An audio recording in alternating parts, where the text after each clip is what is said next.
नमस्कार मित्रांनो, सत्याची शेती या चॅनलमध्ये आपले स्वागत आहे. मित्रांनो, गेल्या अनेक दिवसापासून शांत असलेल्या कापूस बाजारात अचानक मोठी हालचाल सुरू झाली आहे. कापसाचे भाव थेट 8,000च्याही पुढे गेले आहेत. पण प्रश्न असा आहे, ही तेजी अचानक का आली आणि सगळ्यात महत्त्वाचं म्हणजे ही तेजी टिकणार का? चला तर मग सगळं सोप्या भाषेत आपण समजून घेऊयात. सर्वात आधी बोलूयात जागतिक कारणाबद्दल. सध्या जगभरात सुरू असलेल्या युद्धामुळे डॉलर हे मजबूत झाला आहे आणि त्याचा थेट परिणाम आपल्या बाजारावर होत आहे. डॉलर मजबूत म्हणजे काय? आयात महाग होते, कच्च्या तेलाचे भाव वाढतात आणि जेव्हा कच्चं तेल महाग होतं तेव्हा कृत्रिम धागे महाग होतात आणि इथेच कापसाला हा फायदा होतो. नैसर्गिक कापसाची मागणी वाढते.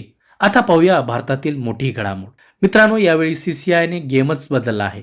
आतापर्यंत भाव कमी करणारी सीसीआय आता स्वतःच कापसाचे दर वाढवत आहेत आणि रोज लाखो गाठी बाजारात विकत आहेत. याचा अर्थ काय? तर बाजारात पॉझिटिव्ह सिग्नल जातोय, व्यापाऱ्यांचा आत्मविश्वास वाढतोय.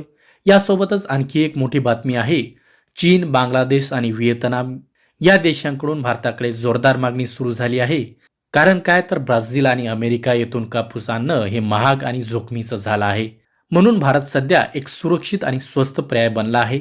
पण आता सर्वात महत्त्वाचा मुद्दा म्हणजे ही तेजी कायम राहणार का? मित्रांनो, याचं उत्तर आहे नाही. ही तेजी कायमस्वरूपी नाही, कारण सगळं काही युद्धाच्या परिस्थितीवर अवलंबून आहे. जर परिस्थिती बदलली तर भाव पुन्हा खाली येऊ शकतात. आता प्रश्न तुमच्यासाठीच आहे, कापूस विकावा का थांबावा? थांबण्याचे धोके काय आहेत? तर उन्हाळ्यात वजन घटतं, साठवणीत आगीचा धोका असतो. समजा प्रति क्विंटल 2 किलो वजन कमी झालं तर थेट नुकसान तुमचंच आहे. तज्ज्ञांचं मत काय आहे? तर भाव अजून थोडे वाढू शकतात. साधारणतः 8,300 ते 8,500 रुपयापर्यंत जाऊ शकतात.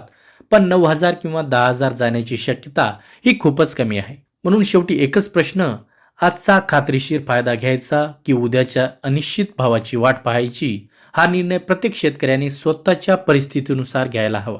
अशाच खरी आणि सखोल शेतीविषयक माहितीसाठी आपल्या सत्याची शेती या चॅनलला सबस्क्राईब करायला विसरू नका. व्हिडिओ आवडला असेल तर लाईक करा आणि इतर शेतकरी मित्रांपर्यंत नक्की शेअर करा.